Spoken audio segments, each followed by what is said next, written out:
Hey guys, Alexander Williamson here with The Secret History Living Inside of Your Aquarium.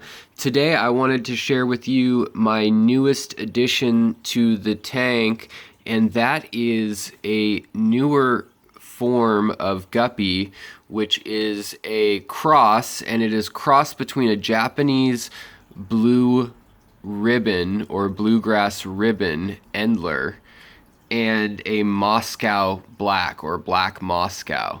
Now, this is a pretty sought after fish in that it has an insane morphology of, look at those pectoral fins. They're like bat wings or something. They're like a nice bronze color, and the body has a blue iridescent shimmer ever so slightly with bronze up top.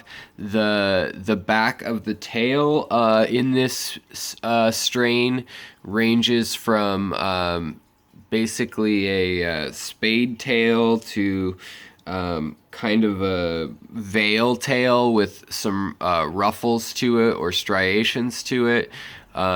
You can see the other guppies checking it out in the tank right now, but I basically just wanted to show you guys how cool these guppies are. I got them from my local fish club. We have a big time guppy collector and fan and breeder, and it was the end of the night and I got a great deal on these, and I fell in love when I saw them. I don't necessarily like really fancy guppies usually. I worry that like their fins are going to be an impediment to their ability to fish, their ability to be a fish. And so I don't like the guppies that can't really function. But these ones can still zip across the tank pretty good. And the males and females, I mean, this is 3 females here and a male. And so the females, to me, are almost more classy looking. They've got that awesome ginormous fin on top on their dorsal, and then they've got pretty large pectoral fins, whereas the male has a little more black and a little more of a split up tail or fork tail, like in a 3-prong sense, spade tail. They also kind of resemble panda guppies in their coloring and the variation, but this is a very interesting species. I'm going to go over a little bit of care really quick. You can see that my leopard endlers are also getting a kick out of these new inhabitants. So the other really nice thing about this is with females that are so beautiful and markedly different looking than the males, and then other females, you really can tell them apart as fry. So you'll be able to tell that if I have these and my endlers in a same tank, they could cross. That's definitely a potential. But if I have fry in this pen that are already born and I dump them into this tank for a month or something, I'll be able to spot these females, which is nice because the other endler species, if you can see it, is very plain. So, as with most guppies. So that was one thing that really caught my eye. The other thing that's kind of interesting about these is they kind of have a little bit of a history, and that is the black Moscow strain or East German strain of guppy. Starting in the early 60s, late 50s, guppies were being ornamentally bred. They began to be kind of a worldwide phenomena and hobby, all the different types. Early 60s were really the first competitions with fancy tails and things in the US, but Germany had a little bit of a leg up, especially East Germany, in that the government of communist Germany, occupied through Russia, they basically thought that fish keeping was a harmless activity. Keep young, predominantly male folks who are obsessive and oftentimes intelligent with their breeding and genetic lust for knowledge, to keep them busy doing something at these cultural centers, very similar to what happened in the Czech Republic or Czechoslovakia at the time. So another thing about this is officially it's a Poecilia reticulata. So it would be a guppy, even though there's probably about a quarter of the DNA is probably endlers. So the blue Moscow was the first Moscow that was just a jet blue, and then there was the black or the purple or the green Moscows. There's a whole selection of Moscow Guppies now, but they're known for their kind of iridescent quality, but a very, very true color from looking at it straight on. And these are black, but their iridescence is bronze for the most part, which is, I think these things are beautiful. It looks like that I've got 3 pregnant females and a male here. As I said, the male has, I don't know if it's a fin or his actual gonopodium, but the thing is so long it hangs out behind him. So that's how you can tell them apart, other than the gravid spot. The gravid spot, or the dark spot near the anus of the fish, is showing in female guppies oftentimes, and lets you see the endler behind there. She has a gravid spot. She's pregnant and ready to give birth.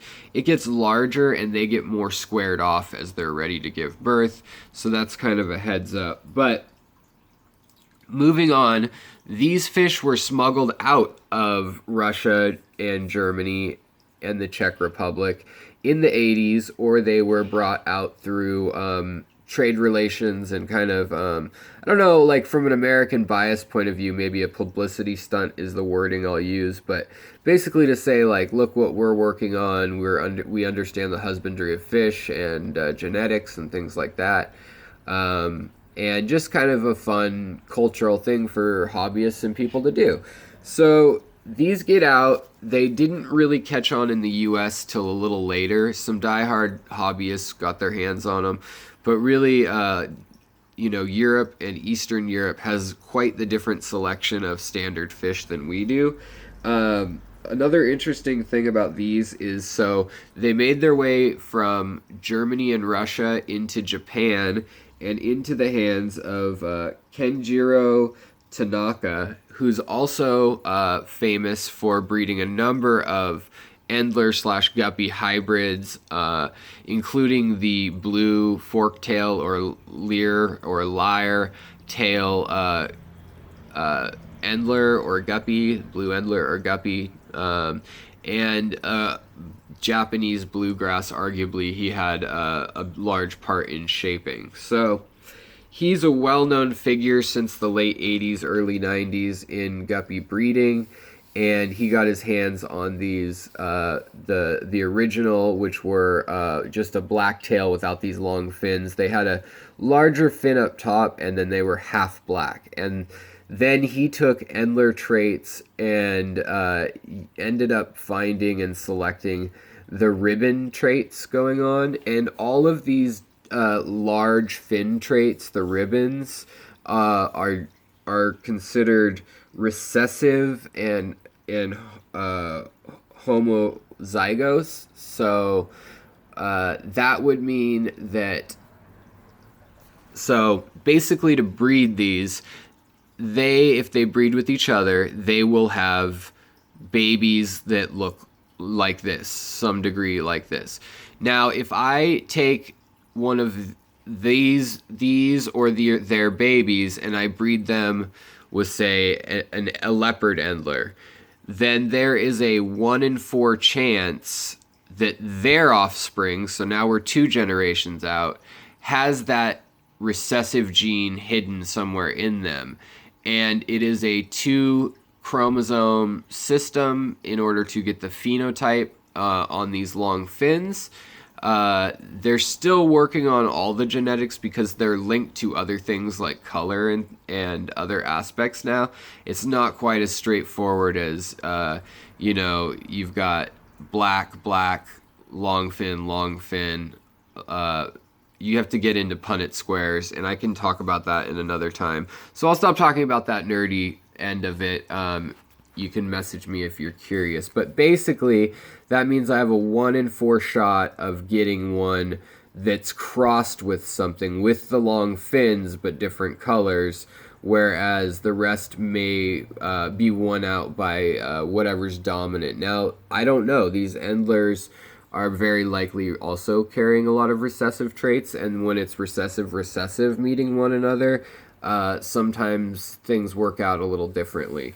So the last thing I wanted to talk about is basically just essential care for these guys, and the basic care is the same as most guppies, and that is that you want to keep them in water that is somewhat hard with a little bit of salt or calcium to it. It's great to put crushed coral in there.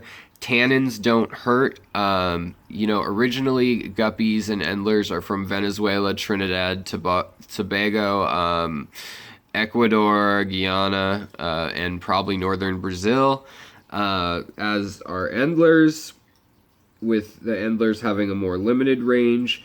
The things you need to watch out for, so you're going to be keeping them around 75, 77 degrees, somewhere in there. As the ideal temperature, they can tolerate up to the low 80s. They can tolerate down to around 70. But these fancier strains are definitely meant to be in more tropical water than some of the hardier early strains or simpler strains, or like Petco strains, which are not quite as finicky. Also, when breeding these, you're going to have to look out for things like crooked spine in the fry, because oftentimes there's issues genetically that cause that, as well as other deformations that happen within the fish. So you have to keep an eye out for that with a lot of the very fancy guppies that have been line bred, because we are talking about, even though it's kind of gross to think about, breeding babies with their parents again and so forth. But I think these guys are going to be awesome. I want to mix them maybe with some of my Japanese Endler lyre tails that are blue, and see if I can, since their blue is all in the front, I want to see if I can maybe get some of those blue traits. I don't know. I'm just going to have fun with them. I'm going to keep these adults set aside after they hatch their babies. But those babies I'll be playing with, and I'll hopefully have a good chunk of babies from that line that maybe can come out to people who are watching in one way or another. As far as pH goes, they're pretty easygoing. Anywhere between 6 and 8 is okay. Probably 7.5 being ideal. But basically the thing is, you just don't want huge shifts. You don't want huge water changes. You don't want huge temperature changes. Everything gradual, and these guys handle it pretty well. So I just wanted to share this kind of newer strain with you guys, or at least new that it's been in the US and this refined, with those beautiful bronze. They even have some crimson in them, but the original Moscows were a blue or purple color, bred until it was black and then crossed with a red, which made it a dark brown. And I don't know at what point they made it across to Japan. But the tails and the finnage were changed quite a bit. Instead of having a delta tail or a strictly veil tail, now they have kind of this ruffled spade veil tail, as well as extremely long fins, extremely long pectoral fins, and then the Dumbo ears. This is more than Dumbo ears, though. This is almost like wings on these things. But you can see they look healthy, happy, and the last thing I would advise if you're keeping them is don't keep them in a breeder box very long. With fish with such delicate fins like this and so much surface area, they're prone to, one, getting nipped at by one another, and two, bacterial infections or ick. So really be careful with that, especially as you're acclimating them. Once they're acclimated and settled in, they're pretty bulletproof. But I just wanted to share with you a little bit about the history of this strain, and that I picked some up, and that they will be available for purchase and or possibly for the giveaways that I plan on doing when all these critters end up having their next batch of fry. So if you like this, if you learned something, please subscribe, like the video, and feel free to ask me any questions. Take care of your fish, enjoy your fish, take care of yourself, enjoy your friends and family, and don't forget to swim on whatever the world throws at you. So, all right, guys, I'll talk to you next time. Thank you again for the love and support on this channel.